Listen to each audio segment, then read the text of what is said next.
بسم اللہ الرحمن الرحیم نحمدہ ونصلی علی رسول الکریم اما بعد فقد قال اللہ تبارک و تعالی فی کتابہ المبین فاعوذ باللہ من الشیطان الرجیم بسم اللہ الرحمن الرحیم ان الصلاة تنہی عن الفحشاء والمنکر وقال رسول اللہ صلی اللہ علیہ وسلم بین العبد و بین الکفر ترک الصلاة صدق اللہ مولانا العظیم و صدق رسول النبی الکریم.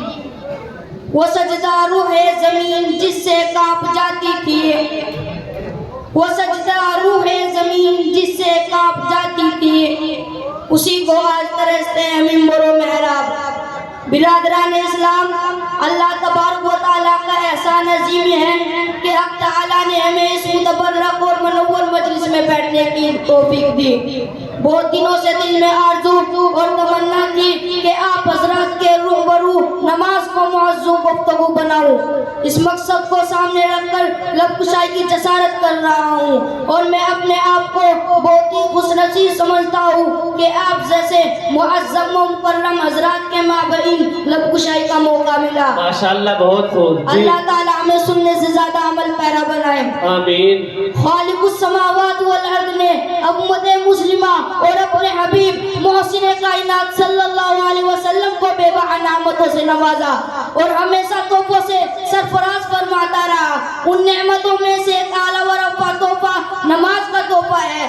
اس متبرک تحفے کی فضیلت روز روشن کی طرح آیا ہے. اللہ تعالیٰ نے حج کو فرش پر نازل فرمایا، حج کو فرش پر نازل فرمایا، روزے کو فرش پر نازل فرمایا، ایمان کو بھی فرش پر نازل فرمایا، تمام احکاموں کو فرش پر نازل فرمایا. لیکن جب نماز کی باری آئی تو رب کائنات نے اپنے محبوب محسن انسانیت صلی اللہ علیہ وسلم کو فرمایا کہ ہم آپ کو ایک قیمتی تحفہ دینے والے ہیں. یہ تحفہ بہت اعلیٰ ہے، یہ تحفہ بہت عرفہ ہے، اور اعلیٰ و رفع شے کو اعلیٰ ہی جگہ عطا کیا جاتا ہے. لہٰذا نماز کو عرصہ الہی پر بلا کر عطا کیا گیا.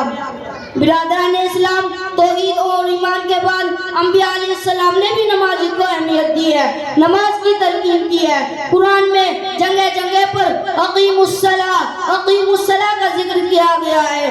کہیں پر یہ الفاظ ذکر کیے ہیں، یا ایھا الذین آمنوا استعینوا بالصبر والصلاۃ، اے مومنو صبر اور نماز کے ذریعے سے مدد طلب کرو.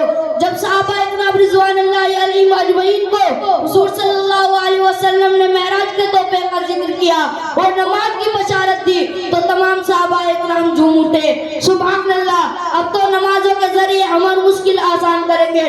اب تو ہمیں خدا سے مانگنے کا واسطہ اور وسیلہ مل گیا. 5 وقت کی نماز کا ادا کرو اور 500 نماز کا ثواب ملے. ملت اسلامیہ کے دھڑکتے دلوں، نماز جنت حاصل کرنے کا ذریعہ ہے، نماز رضا الہی حاصل کرنے کا وسیلہ ہے، نماز رسول کی محبت حاصل کرنے کا واسطہ ہے. دل میں ہر ایک انسان کے حضرت ہے جہاں کی، دل میں ہر ایک انسان کے حضرت ہے جہاں کی، وہ باغ جہاں سر کو جھکانے میں ملے گا. عزیزان گرامی، کوئی متقی نماز کے بغیر متقی ہو نہیں سکتا، کوئی ولی نماز کے بغیر ولی ہو نہیں سکتا، کوئی امام نماز کے بغیر امام ہو نہیں سکتا. حضور صلی اللہ علیہ وسلم نے بھی نماز کو ادا کی، صحابہ اکرام نے بھی نماز کی پابندی کی، تابعین نے بھی نماز پر دعوت کی، تابعین نے بھی نماز کے پکڑے رکھا، اولیاء کرام نے بھی نماز کو اختیار کیا. کوئی بتا دو کہ کسی نبی نے نماز ترک کی ہو اور وہ نبی بن گیا ہو، کوئی ولی نماز کے بغیر ولی ہو گیا ہو، کوئی امام نماز کے بغیر امام ہو گیا ہو، کوئی ابدال نماز کے بغیر ابدال ہو گیا ہو. آپ بتا ہی نہیں سکتے، اس لیے کہ یہ عمل محبوب عمل ہے.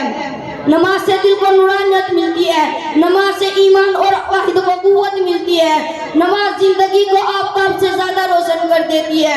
نماز اس وقت چراغ کا کام کرتی ہے جہاں چاروں سمت اندھیرا ہی اندھیرا ہو، یعنی قبر میں. نماز مصائب اور پریشانی کو ٹال دیتی ہے. نماز سے انسان افضل و عرفہ ہوتا ہے. کیوں نہ ہو، نماز ہے ہی تو ایسا تحفہ جس سے شیطان کا منہ کالا ہو جاتا ہے. برادران ملت، نمازی سے فیصلہ ہوتا ہے کہ کون متقی، کون شقی، کون انسان، کون شیطان، کون مسلم، کون غیر مسلم. یہ امتحان نمازی سے ظاہر ہوتا ہے. حدیث پاک میں آتا ہے، حضرت جابر روایت فرماتے ہیں کہ محسن انسانیت صلی اللہ علیہ وسلم نے ارشاد فرمایا، بین العبد و بین الکفر ترک الصلاۃ، بندے اور کفر کے درمیان صرف نماز کا ترک کرنا ہے.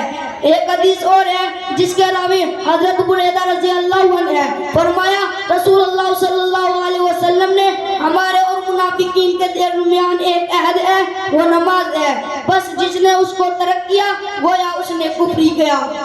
حضور پنور صلی اللہ علیہ وسلم نے دوسری جگہ ارشاد فرمایا، ما ترک الصلاۃ متعمدا فقد کفر، جس نے جان بوجھ کر نماز کو ترک کیا گویا اس نے کفر کیا.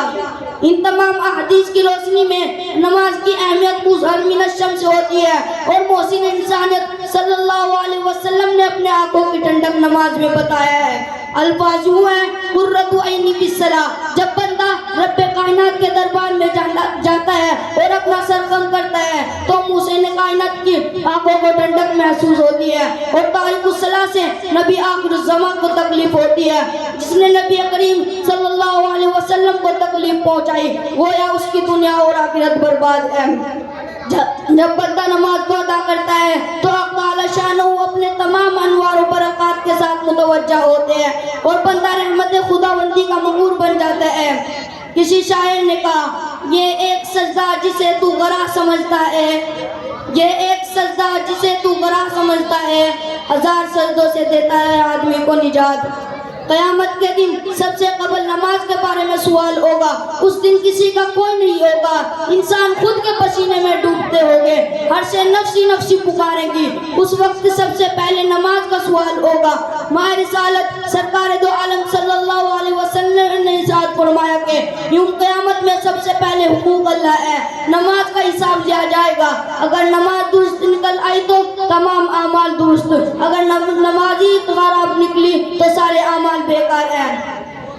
جب نماز درست ہے تو تمام اعمال قبول، حج بھی قبول ہوگا، زکات بھی قبول ہوگی، روزہ بھی قبول ہوگا اور دیگر اعمال صالحہ بھی مقبول ہوگے. اور اگر نماز درست نہ ہو تو سختی کے ساتھ امتحان ہوگا. اللہ ہم سب کے امتحان میں آسانی فرمائے.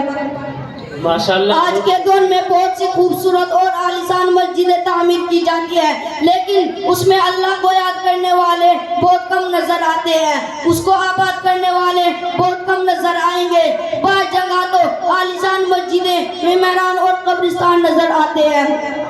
پہلے مسجدیں تھی کچی تو پکے تھے نمازی، پہلے مسجدیں تھی کچی تو پکے تھے نمازی، آج مسجدیں ہیں پکی تو کچے ہیں نمازی. نماز کی اہمیت ہر مسلمان کے دل میں ایسی ہونی چاہیے جیسے حضرت عمر فاروق رضی اللہ عنہ کے دل میں تھے. حضرت عمر فاروق خلیفۃ امامت فرما رہے ہیں، آپ پر قاتلانہ حملہ کیا، آپ زخمی ہو گئے. فوراً عمر فاروق نے عبد الرحمن بن عوف کا ہاتھ پکڑا اور امامت کے لیے آگے بڑھایا اور امت مسلمہ کو یہ سبق دیا کہ میری فکر مت کرنا، نماز کی فکر کرو، اس لیے کہ جان دی ہوئی اسی کی تھی، جان دی ہوئی اسی کی تھی، حق تو یہ ہے کہ حق ادا نہ ہوا. حضرت عمر فاروق رضی اللہ عنہ کا خون بہت زیادہ بہہ چکا تھا جس کے بنا پر بے ہوشی طاری ہو جاتی ہے. رشی کے ازالہ کے بعد حضرت عمر فاروق سے کسی نے کہا کہ نماز کا وقت آ گیا ہے، نماز ضرور پڑھنی ہے، جس نے نماز نہیں پڑھی اس کا اسلام میں کوئی حصہ نہیں. برادران اسلام، حضور صلی اللہ علیہ وسلم نے ارشاد فرمایا، الصلاۃ عماد الدین ومن اقامها اقام الدین ومن هدمها هدم الدین. نماز دین کا ستون ہے، جس نے نماز کو قائم کیا اس نے دین کو قائم کیا، اور جس نے نماز کو منہدم کیا اس نے دین کو منہدم کیا. صحابہ اکرام کے اندر شوق نماز بہت زیادہ تھا، جس کے بنا قرآن کو رضوان اللہ علیہم کا سرٹیفکیٹ ملا. بے نمازی کو تو زمین بھی پسند نہیں کرتی کہ یہ میرے اندر دفن ہو جائے. اس پر میں آپ کو ایک واقعہ بتاتا ہوں. حضرت عمر فاروق رضی اللہ عنہ کی خلافت کا دور ہے. ایک بڑھیا کا تیل زمین پر گر جاتا ہے تو وہ دربار امیر المؤمنین میں حاضر ہوتی ہے. وہ مطالبہ کرتی ہے کہ زمین نے میرا تیل چوس لیا ہے. حضرت عمر فاروق رضی اللہ عنہ ایک پرزہ لیتے ہیں, اس پر کچھ لکھتے ہیں اور کہتے ہیں کہ اس کو اس جگہ پر رکھنا جہاں پر تمہارا تیل گر گیا ہے. وہ بڑھیا ایسا ہی کرتی ہے, فوراً زمین پورا تیل اگل دیتی ہے. تمام لوگ حیرت زدہ ہوتے ہیں کہ یہ کیسا ماجرا ہے. اس پرزے کو کھول کر دیکھتے ہیں, اس میں لکھا ہوتا ہے کہ اے زمین, اس بڑھیا کا تیل فوراً واپس کر دے ورنہ میں تجھ میں ایک ایسے شخص کو دفن کروں گا جو تارک الصلاۃ ہے, یعنی نماز کو چھوڑنے والا ہے. حضرت سامعین کرام, ہمیں اس عبرتناک واقعے سے نصیحت حاصل کرنی چاہیے کہ زمین تارک الصلاۃ کو پسند نہیں کرتی ہے. اگر ہم نمازیں چھوڑیں گے تو قبر میں جانے کے بعد ہمارے ساتھ زمین کیا معاملہ کرے گی. اللہ تعالی ہم سب کو قبر کے عذاب سے محفوظ فرمائے اور ہمیں نماز کا پابند بنائے. اس شعر کے ساتھ میں اپنی سب تقریر کو ختم کرتا ہوں. پڑھ نماز پنچ گانا نہ کر کوئی بہانہ, پڑھ نماز پنچ گانا نہ کر کوئی بہانہ, اسی میں ہے تیری جنت ورنہ دوزخ ہے تیرا ٹھکانہ. ماشاءاللہ بہت خوب جی. سجدوں سے تیرے کیا ہوا صدیاں گزر گئی, سجدوں سے تیرے کیا ہوا صدیاں گزر گئی, جو دنیا تیری بدل دے تو سجدہ تلاش کر وما علینا الا البلاغ. ماشاءاللہ بہت خوب. یہ تھے جناب بھائی محمد فہیم جو آپ حضرات کے سامنے نماز کے موضوع پر گفتگو کر رہے تھے. ماشاءاللہ دیکھو کتنا چھوٹا سا بچہ ہے اور کتنے اچھے انداز میں اس نے نماز کی اہمیت کو بیان کیا, حدیثوں کو پڑھا, قرآن مبارکہ کی آیت کریمہ کو تلاوت کیا اور ان کے ترجمے کے ساتھ آپ حضرات کے ذہن میں یہ بات ڈالی کہ آج کے دور میں کسی سے بھی کوئی کام نہیں چلتا. نماز ہے تو دین ہے, نماز نہیں ہے تو دین ہی نہیں ہے. لیکن آج کے دور کو اگر دیکھا جائے کہ ہمارے ہمارے گھر کی بہن ہے, ہماری مائیں ہیں, ہمارے بیوی بچوں کی طرح ہے, یعنی کہ جیسے بھی وہ زندگی گزار رہے ہیں نماز کے اوپر زندگی نہیں گزار رہے. کریم لگا رہے ہیں اچھے طریقے سے, پاؤڈر لگا رہے ہیں, اور آج کے دور میں مردوں کا بھی یہی حال ہے کہ نماز تو پڑھنے ہی رہے ہیں لیکن کریم ایک سے ایک لاتے ہیں. تو میں ان سے کہنا چاہوں گا کہ سبھی کے سامنے ایک دن ضرور آتا ہے, سبھی کے سامنے ایک دن ضرور آتا ہے, اور یہ حسن فانی ہے کیوں کر غرور آتا ہے, اور کسی بھی کریم پاؤڈر سے کچھ نہیں ہوتا, کسی بھی کریم پاؤڈر سے کچھ نہیں ہوتا. نماز پڑھنے سے چہرے پہ نور آتا ہے. میرے دوستو تجربہ کر کے دیکھو, پابندی کے ساتھ ادا کر کے دیکھو, پھر آپ کو پتا چلے گا کہ حقیقت میں ہم تو سکون کو چھوڑ کر بے سکونی کی زندگی جی رہے تھے. اللہ مجھے بھی آپ کو بھی پابندی کے ساتھ نماز پڑھانے کی توفیق نصیب فرمائے.